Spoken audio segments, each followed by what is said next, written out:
साचे शब्द सहज धुन उपजै, मन साचे लिव लाई, अगम अगोचर नाम निरंजन, गुरुमुख मन बसाई। ज्योत निरंजन की भक्ति कैसे करते हैं? भाई ज्योत निरंजन पहले रूहानी मंडल जो है सहज दल कंवल, भाई इस पहले रूहानी मंडल का धनी है। अब जैसे नाम से ही प्रतीत हो रहा है, ज्योत और निरंजन ये ब्रह्म की दो शक्तियां हैं, यानी दो धाराएं हैं। इसमें ज्योत और निरंजन दो शब्दों का वर्णन किया जा रहा है। अब ज्योत का मतलब होता है प्रकाश और अंजन कहते हैं माया, यानी कि वो प्रकाश या वो ज्योत या वो ब्रह्म जो अंजन यानी माया से रहित है।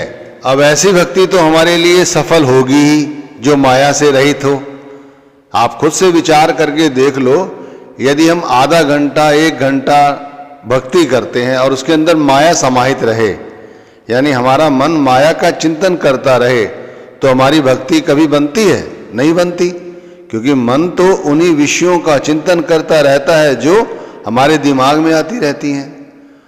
तो यहाँ पर आज आपको बहुत अच्छी तरह से मैं समझा रहा हूं कि भाई सुबह उठते ही ज्योत निरंजन का जप कैसे करते हैं और कैसे इस भक्ति को करते हुए हम उस शब्द धुन को सुन सकते हैं जो हमारे अंदर हो रही है, कैसे उस प्रकाश को देख सकते हैं और कैसे हम ये भक्ति माया रहित होकर कर सकते हैं। तो शुरुआत करते हैं भाई, सुरत तू क्यों न सुने धुन नाम, भूल भुलैया आन फसानी, क्या समझा आराम।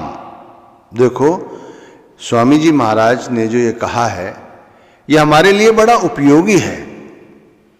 हमारी सुरत, हमारे अंदर हो रही जो धुन है या हमारे अंदर हो रहा जो प्रकाश है, उस तक क्यों नहीं पहुंचती?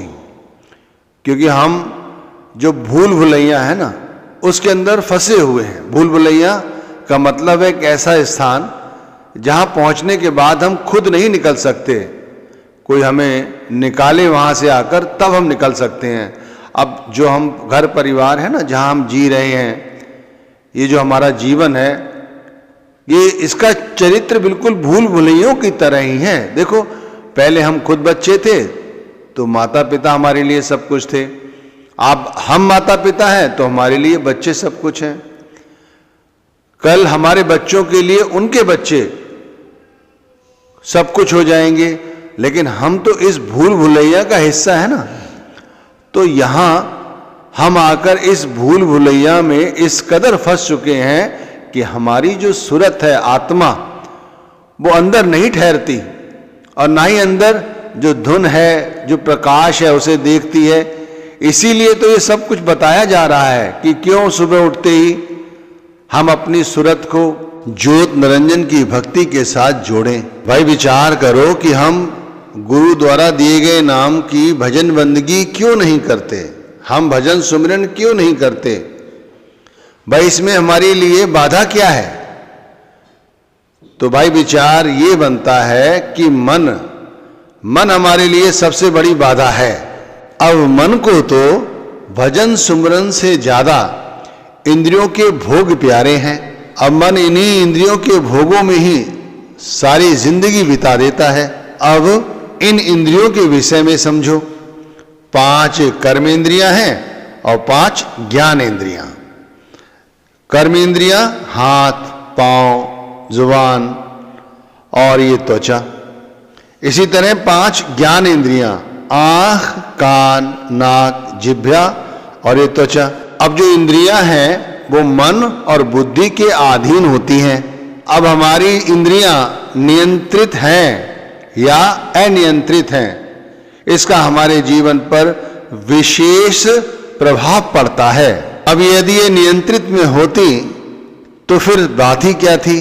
असल में ये इंद्रियां हमारी अनियंत्रित हैं भाई, इसीलिए तो हम दुखी हैं, इसीलिए हमारा पतन होता है। आज जो कुछ हो रहा है हमारे साथ, ये सब हमारी इंद्रियों के अनियंत्रित होने के कारण ही हो रहा है। भाई इसीलिए हम जूझते हैं और दुखी होते हैं। अब रही बात भजन सुमिरन की, भक्ति की, तो भाई यदि इंद्रियां नियंत्रित होंगी तब हमारा भजन सुमिरन अच्छा होगा। नहीं तो चंचल मन, चंचल इंद्रियां हमारा ध्यान भंग कर देती हैं। आप देखते हैं ना कि सुमिरन करते वक्त, सत्संग सुनते वक्त, भजन करते समय हमारी इंद्रियां, हमारा मन अंदर कितने शोर मचाता है और हमें बाहर लिए फिरता है। जरा सोचो तो सही, कितनी योनियों के बाद हमें ये जन्म मिला है और अभी पता नहीं कितनी और हमें यात्रा करनी है भाई। लेकिन हम तो बीच में इन मन और इंद्रियों की भूल भुलैयों में फंस के रह गए हैं और इस बार भी हम इस मन के ताबे में आकर इस मनुष्य जामे को यूं बर्बाद कर देंगे। कहा है ना, 184 जोड़ सवाई, मानस को प्रभु दी बड़े आई, इस पौड़ी से जो नर चूके सो आए जाए दुख पाएदा। भाई इस भूल भुलैया में पढ़कर हम फिर उस 84 लाख योनियों की जिया जून से निपटने वाले आखिरी स्टेप पे पहुंचने के बाद फिर नीचे गिरेंगे। कैसे? जैसे भजन सुमिरन के वक्त होता है, हम अच्छा खासा सुमिरन कर रहे होते हैं, नाम जप रहे होते हैं, गुरु का ध्यान कर रहे होते हैं, समेट कर अपनी रूह को आंखों के पीछे ले आते हैं। एकाएक कोई ना कोई ख्याल आता है और उसके साथ हमारी रूह जुड़ जाती है, हम नीचे गिर जाते हैं और फिर से संसार का हिस्सा बन जाते हैं। इसी तरह जो 84 लाख योनियों की जिया जून के स्टेप हैं, वो सीढ़ी है, हम उस पर चढ़ते चले जाते हैं, चढ़ते चले जाते हैं, लेकिन एक बार फिर ख्याल किसी के साथ जुड़ता है, फिर नीचे आ जाते हैं।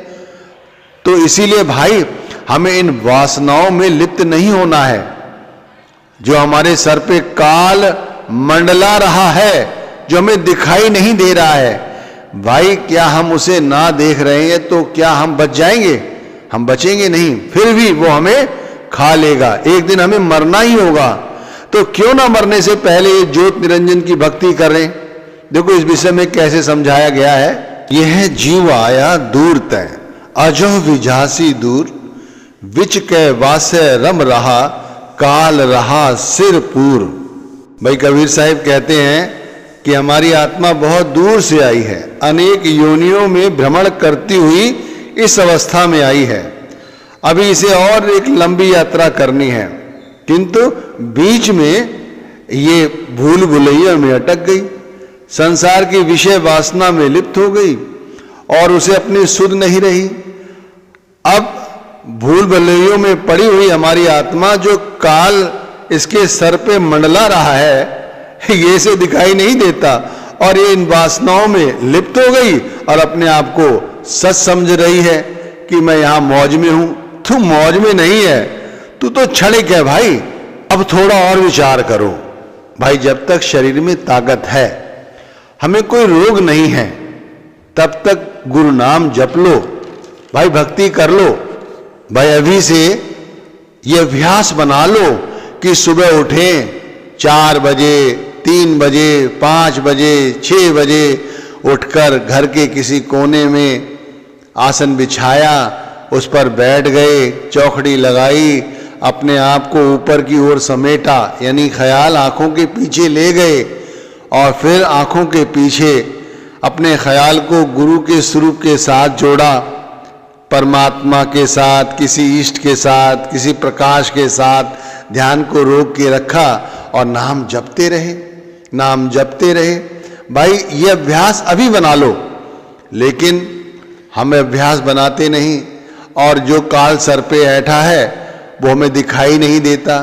इसीलिए तो जब मृत्यु निकट आती है तो कंठ हमारा अवरुद्ध हो जाता है, आंखों से पानी निकलता है अपने आप। भाई जमीन पर बैठा नहीं जाता, गर्दन हिलने लगती है, याददाश्त भी फीकी पड़ जाती है। भाई तब कैसे करोगे बताओ, जब बैठा ही नहीं जाता, कमर में दर्द होता है, गर्दन हिलती रहती है, गिलास पानी का भरा हुआ सामने रखा है, हमसे पिया तक नहीं जाता, तब नाम जप लोगे? तब भक्ति कर लोगे। इसीलिए कहते हैं भाई, बरिया बीती बल गया, केस पटक भय और, बिगड़ी बात ना बाछुड़े, कर छूटे नहीं ठौर।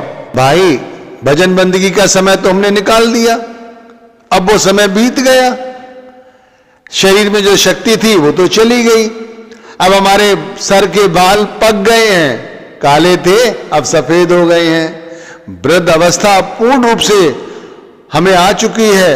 अब जो बात बिगड़ गई है वो कैसे बनेगी? बन जाएगी। एक आदमी जो लेटा हुआ है, बस मृत्यु का इंतजार कर रहा है, आए और चले, वो व्यक्ति क्या दोबारा आप ठीक होकर भजन सुमिरन कर लेगा? समय रहते तो भाई भजन बंदगी की नहीं, अब दोबारा समय नहीं मिलने वाला। और यदि समय रहते भजन बंदगी की होती तो रिद्धियां सिद्धियां अब तक प्राप्त हो गई होती, नाम की शक्ति तो प्राप्त हो ही गई होती। कम से कम बार बार इस 84 का हिस्सा तो नहीं बनना पड़ता। इसीलिए कहते हैं भाई, भरिया बीती बल गया औरों बुरा कमाए, हर जन छाड़े हाथ तय, दिन नियरा ही आए। अब इसे ऐसे समझ लो कि भाई शरीर की शक्ति भी चली गई और वो साधना का, भक्ति का अवसर था वो भी हमने यूं ही बिता दिया, और कुकर्मों में पड़े रहे, पाप कमाते रहे, धन में लिप्त रहे। अब चेतो, अब कोई फायदा नहीं। अब इसे और आगे बढ़ाते हुए स्वामी जी महाराज कहते हैं, मन इंद्री संग भोग बिलासा, यह जम राय विछाया दाम, इनसे निकर भाग अब प्यारी, सतगुरु मर्म लखावे ताम, अब की बार पढ़ो गुर सरना, फिर ना आवे अस काम। थोड़ा विचारो कि जैसे ही हम सुबह उठते हैं और सारा दिन, फिर रात्रि में जब हम सोते हैं, उस समय तक हमारी समस्त इंद्रियां भोग विलास के चक्कर में ही लगी रहती हैं। कुछ ना कुछ इकट्ठा करना चाहती हैं, सब कुछ भोगना चाहती हैं। तो भाई मन जो है वो इंद्रियों के भोग विलास में पूरी तरह से रम चुका है। अब कहा जाए तो ये सब काल का एक जाल है। इंद्री संग भोग विलासा, मन का यह जमराए विछाया दाम, उसका एक तरह से ये पसारा है। और मन यदि इनसे निकलना चाहता है तो फिर सतगुरु मर्म लखावे ताम, जो इनसे निकलना चाहता है वो गुरु के बताए गए रास्ते पर चले तो निकल सकता है। तो भाई हमें क्या करना है? हमें ये करना है कि अब की बार पढ़ो गुरु सरना, फिर न बसे अस काम। भाई एक बार यदि हम पूरी तरह से अपने आप को गुरु के सपुर्द कर दे, तब हमारा काम बन सकता है। तो भाई इसके लिए कबीर साहिब की ये बात बड़ी अच्छी है। वो कहते हैं, कबीर हर्षों हेत कर कूड़े चित्त न लाए, बांध्यो बार खटीक कह तापसु कैतिक आए। तो भाई इसे ऐसे समझो, अब अति छोड़ दो। जो हम अति कर रहे हैं ना, धन कमाने की अति है ना, संपत्ति बढ़ाने की अति, वासनाओं में लिप्त जो हम हैं उसकी अति। अरे हमारी भूख कभी शांति नहीं होती। आप सोचो तो सही। चलो एक हमारी जरूरत है कि बच्चों की शादी हो जाए, भाई उन्हें अच्छा कारोबार मिल जाए। फिर अति कि बच्चों के बच्चों को भी देख ले, फिर बच्चों के बच्चों की शादी भी कर लें। एक मकान हो गया है, दूसरा भी बना लें। अरे एक व्यापार है, दूसरा भी खड़ा कर ले। अति छोड़ोगे नहीं छोड़ोगे। इस अति के चक्कर में ही हमारा सबसे बड़ा पतन होता है। और हम इस अति के चक्कर में, इन भोग विलास में इतने लिप्त हो जाते हैं कि सर पर जो खड़ा है काल, वो दिखाई नहीं देता। हम सोचते हम मरेंगे ही नहीं, और जब मरने की बारी आती है तो कांपते हैं, रोते हैं, गुरु से चिल्लाते हैं, गुहार लगाते हैं। तब समझाया गया, याद आता है। अब याद आने का क्या फायदा? अब तो समय बीत गया है ना भाई। भाई इसीलिए गुरु से हेत करो, प्रेम करो, परमात्मा से प्रेम करो सच्चाई के साथ। सुबह उठो, नाम जपो, अमृत वेला में जाकर भजन सुमिरन का अभ्यास बनाओ। अब जैसे शुरू में विनती की गई कि इनसे निकर भागा प्यारी, सतगुरु मर्म लखावे ताम। तो भाई जो गुरु ने समझाया है उसे समझो। भाई हमारे जीवन को सही दिशा और सही ज्ञान कौन करा सकता है? वक़्त का कोई पूरा गुरु, जो हमारे अंदर से अज्ञानता का अंधकार मिटा दे, हमारे अंदर ज्ञान का प्रकाश फैला दे। तो पूरा गुरु ही ये कर सकता है। ये भक्ति का तरीका, साधन ये गुरु ही सिखा सकता है। जो नाम दान उन्होंने दिया है ना, ये बहुत बड़ा दान है।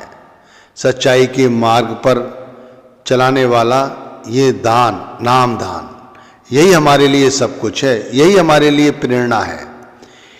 इसे हमारे जीवन में स्थिरता आती है, आनंद आता है, और देखो हमें मोक्ष भी मिलता है। इसी शब्द की कमाई से गुरु हमें अंतर में शक्तियां प्रदान करते हैं। इसीलिए गुरु का स्थान भगवान से भी ऊंचा है। भाई गुरु का आशीर्वाद संसार की माया से हमें दूर रखता है। गुरु मंत्र ही हमारा सच्चा धन है। गुरु संसार की आपदाओं से हमें बचाता है। गुरु नाम ही हमें भव सागर से और मोक्ष प्रदान करता है। बलिहारी गुरु अपना, घड़ी घड़ी 100 बार, मानुष से देवता किया, करत न लाई बार। हमें साधारण इंसान से देवता तक गुरु बना देते हैं। तो हमें आज गुरु की इन बातों पर विशेष ध्यान देने की जरूरत है। तो आगे जो विनती की जा रही है उसे समझो। स्वामी जी कहते हैं, यहाँ तो 4 दिवस रहे बासा, फिर भटको 84 ग्राम, ताते वचन हमारा मानो, तजो मोह और काम। इन 2 चीजों को तुरंत छोड़ दो। तो भाई मोह और काम को तुरंत छोड़ दो। देखो मोह और काम हमारे अज्ञानता का सबसे बड़ा कारण है। यहाँ जो 4 दिनों की बात की जा रही है, इसे ऐसे समझ लो जैसे हमें बचपन जन्म मिला, फिर बड़े हुए, फिर तरुणावस्था आ गई और फिर वृद्धावस्था आ गई। संसार में जो कुछ दिखाई दे रहा है वो केवल 4 दिनों का है। देखो हर चीज परिवर्तनशील है। जो उदय होता है वो अस्त भी होता है। अब जो फूल खिलता है वो मुरझाता भी है। जो मकान बनता है एक दिन गिरता भी है। अब जैसे हम जो जन्म लेते हैं वैसे ही हम मरते भी हैं। वस्त्र है, पहना जाता है, फिर एक दिन वो फट जाता है। जिस वस्तु का जो नाम रखो एक दिन वो वस्तु नष्ट हो जाती है। अतः भाई गुरु ने जो संदेश दिया है उसे समझो। जो पहरा सो फाटियो, नाम धरा सो जाए, कबीर सोई तत्व गए, जो गुर दिया बताए। ये तत्व है, ये समझो भाई। लेकिन हम तो अज्ञानी हैं, जो हम इस रहस्य को नहीं समझ पा रहे हैं। निश्चिंत होकर बैठे हुए हैं कि भाई अब ये शरीर तो हमारा अपना ही है, जो घर परिवार है वो भी हमारा अपना है, बच्चों की नौकरी लग गई है, कारोबार सेट है, अब हमें क्या है, अब हमें कोई चिंता नहीं, निश्चिंत होकर बैठ जाते हैं। लेकिन ये निश्चिंतता संसार की आसक्तियों के साथ जुड़ी हुई है। अगर ये गुरु पर, परमात्मा पर विश्वास रहकर की जाती तब निश्चिंत रहते कि जो कुछ है हरि करने वाला है, गुरु करने वाला है, वही कर रहा है, तब हमारी अवस्था कुछ और होती, तब हम दुख नहीं पाते। अभी हमसे ये सब छीन लिया जाए ना, देखो कैसे रोएंगे, माथा फोड़ेंगे, हो सकता है हार्ट अटैक हो जाए, मर भी जाए तुरंत। तो भाई निधड़क बैठा राम बिन, यानी गुरु बिन, नाम बिन। जो व्यक्ति नाम के बिना अपने आप पर बैठा हुआ है, घमंड कर रहा है, चेत न करे पुकार, ये तन जल का बुदबुदा, बनसत नाही बार। पानी में बुदबुदा कैसे पटक जाता है, ऐसी है हमारी अवस्था। मिनटों सेकंडों में हम खाक हो जाते हैं, राख हो जाते हैं। कहा भी आगे, पानी केरा बुदबुदा, अस मानुष की जात, देखत ही छिप जाएंगे ज्यों तारे प्रभात। आप देखते हैं ना प्रातःकाल के समय कि जो तारे दिखाई देते हैं मिनटों सेकंडों में गायब हो जाते हैं, अस्त हो जाते हैं। यही हमारी अवस्था है। तो देखो आज के सत्संग का पूरा निचोड़ क्या है। शुरू में विनती की गई कि हमें ज्योत निरंजन की भक्ति करनी है। ज्योत कहते हैं ज्ञान को, ज्योत कहते हैं परमात्मा को, प्रकाश को, शब्द को। और अंजन कहते हैं अज्ञानता को, यानी माया को। जो हमारे सामने सब कुछ दिखाई दे रहा है ये माया है। घर परिवार बच्चे, यहां तक कि ये शरीर भी माया है। अब चूंकि हम माया के वशीभूत हैं, इसीलिए हम संसार की या माया की भूल भुलैयों में फंस गए हैं। आप लखनऊ गए हैं, वहां एक भूल भुलैया है, उसके अंदर आप जाओ तो आप वहां फंस जाओगे। जब तक कोई आपको ना निकाले तो आप फंसे रहोगे। तो इसी तरह हम इस संसार की माया रूपी भूल भुलैयों में फंस गए हैं। अब गुरु हमें यहां से निकालें तो हम निकल जाएं। तो गुरु कहते हैं कि निकलोगे जब तुम ज्योत निरंजन की भक्ति करो, यानी वो भक्ति करो जो माया से रहित है। अब उस भक्ति की शुरुआत कहां से होती है? इस सहस्रदल कवल से, जिसे शिव नेत्र भी कहते हैं, जिसे आज्ञा चक्र भी कहते हैं। दोनों आंखों के बीच के जो स्थान है, उस स्थान पर अपने ख्याल को समेटो। देखो, ख्याल को समेटने का मतलब है वो ख्याल समेटो जो परमात्मा के नाम के साथ जुड़ा हुआ है, अंजन यानी माया के साथ नहीं जुड़ा हुआ है। लेकिन चूंकि हम जब से हमने होश संभाला है, हमने अपने आप को माया से लिप्त ही पाया है। तो जब भी हम किसी महापुरुष की आकृति का ध्यान करते हैं, तभी माया साथ चली आती है। जैसे हमने किसी देवी देवता का ध्यान किया तो हम उसके मंदिर का भी ध्यान करने लग जाते हैं कि वो मंदिर में उन्होंने ये वस्त्र पहने हुए थे, वो मंदिर ऐसा था, वहां इतनी संगत गई थी, वहां ये भंडारे होते थे। तो ये थोड़ी है, ये माया हो गई।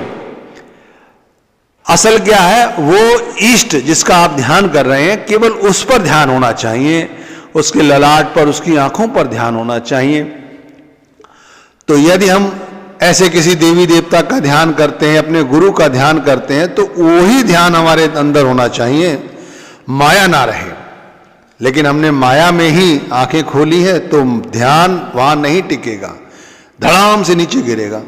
9 द्वारों में किसी द्वार से मन बहिर्मुखी हो जाएगा। तो जब वो बहिर्मुखी हो जाएगा तो हम उसका हिस्सा बन के उसका पीछा करने लग जाते हैं। ये नहीं करना। हमें क्या करना? अपने ख्याल को फिर से समेट कर ऊपर लाना है। जैसे हम ख्याल गुरु के स्वरूप का कर रहे हैं और हमारा ध्यान लंगर पे चला गया, तो ख्याल नीचे आ गया, लंगर पे आएगा, प्रसादे पे आएगा, फिर संगत पे आएगा। नहीं, फिर उसे समेट के फिर ऊपर ले जाओ, फिर गुरु की आंखों के साथ जोड़ो, गुरु के ललाट के साथ जोड़ो, वो फिर नीचे आ जाएगा। किसी और किस्से को लेके, हो सकता है इस बार सत्संग घर को लेके आ जाए कि गुरु स्टेज पर आकर ऐसे बैठते हैं, गुरु ऐसे दर्शन देने आते हैं, तो फिर से इस ख्याल को ऊपर ले जाओ। फिर हो सकता है कल परसों कोई काम किया हो, वो चिंता लगी हो, वो ध्यान वहां जा रहा है। तो हमारा काम है बार बार अपने ख्याल को समेटकर ऊपर लाना। ये होती है लड़ाई, मन के साथ लड़ी जाने वाली लड़ाई। ये नहीं कि चाकू तलवार कोई चलाए जा रहे हैं, नहीं भाई, यही लड़ाई है। बार बार ख्याल को नीचे से समेटकर ऊपर की ओर ले जाना और फिर वहां पर टिकाना। अब शुरू में माना 1 मिनट टिका आपका ध्यान, फिर नीचे से ऊपर ले गए, फिर 1 मिनट टिका। अब हो सकता है आपका अभ्यास सही दिशा में यदि है तो वो 2-2, 3-3 मिनट टिकेगा। अब ये कोई एक दिन की कार्रवाई तो है नहीं, ये तो भाई सालों साल चलने वाली कार्रवाई है। जब तक अभ्यास इतना ना हो जाए कि 2.5 घंटे तक हमारा ध्यान इसी जगह रहे। अब आप सोचो, जो व्यक्ति 2.5 मिनट अपना ख्याल इस जगह नहीं लगा सकता, वो 2.5 घंटे कैसे होगा? तो बड़ी अतिशयोक्ति है। लेकिन भाई जिन्होंने गुरु का पल्ला पकड़ा हुआ है, उनके लिए ये बड़ा सरल है। जब किडनी खराब हो जाती है या कोई बीमारी लग जाती है, डॉक्टर कहता है कि भाई अब तुम्हारे पास समय ज़्यादा नहीं है, मैं भी कहता हूँ ये दारू वारू छोड़ दो, तब तुम छोड़ देते हो। लेकिन सर पर बैठा काल हमें दिखाई नहीं दे रहा है, बड़ी अतिशयोक्ति है। सोचो बात, हम कितने माया के वशीभूत हैं, हमें समझ नहीं आ रहा है ये श्वास अंदर गया बाहर नहीं आया, ना आया। भाई चलेगी तो उसकी ना। पानी के बुदबुदे की तरह समझाते हैं कि पानी में फटाक से फूट जाता है, ऐसे हम फूट जाते हैं। समझाया गया है, विनती की गई है कि जैसे तारे हैं, दिखाई देते हैं और सुबह होते ही खत्म हो जाते हैं। इस तरह है हमारी जिंदगी, पता नहीं क्या चीज इकट्ठा करना चाहते हैं। जो असल काम है वो है मोक्ष। वो 84 लाख योनियों की मोक्ष जो है वो हमें इसी योनि में प्राप्त हो सकती है। एक बहुत बड़ी यात्रा पे निकले हुए हम, उस यात्रा को चलते चलते आज हम यहाँ पहुँचे हैं। हमारा कोई कर्म अच्छा है जो हमें गुरु ने अपना लिया, नाम दान दे दिया। अब हमारी अपनी सोच है कि अभी भी हम माया के साथ जुड़े या गुरु के शब्द के साथ जुड़े, क्योंकि गुरु का काम इतना ही नहीं है कि उन्होंने नाम दिया। तुम गुरु के नाम की कमाई करो बड़े प्रेम प्यार के साथ, भक्ति के साथ, विश्वास के साथ। देखो आपको अनुभव होगा गुरु हमारे अंग संग है। सुबह अमृत वेला में 3 बजे उठकर बैठो भजन सुमिरन करने, ऐसा लगता है हम बैठे, हमारे अंदर ही गुरु बैठे हुए हैं। आप क्या कहते हैं? आपको अभी नाम की शक्ति नहीं पता? नाम की शक्ति तो वो है पहाड़ तोड़ दे। आप क्या सोचते हैं ये माया नहीं छोड़ी जा सकती? सब कुछ छोड़ा जा सकता है। माया, घर, परिवार सब कुछ छोड़ा जा सकता है भाई।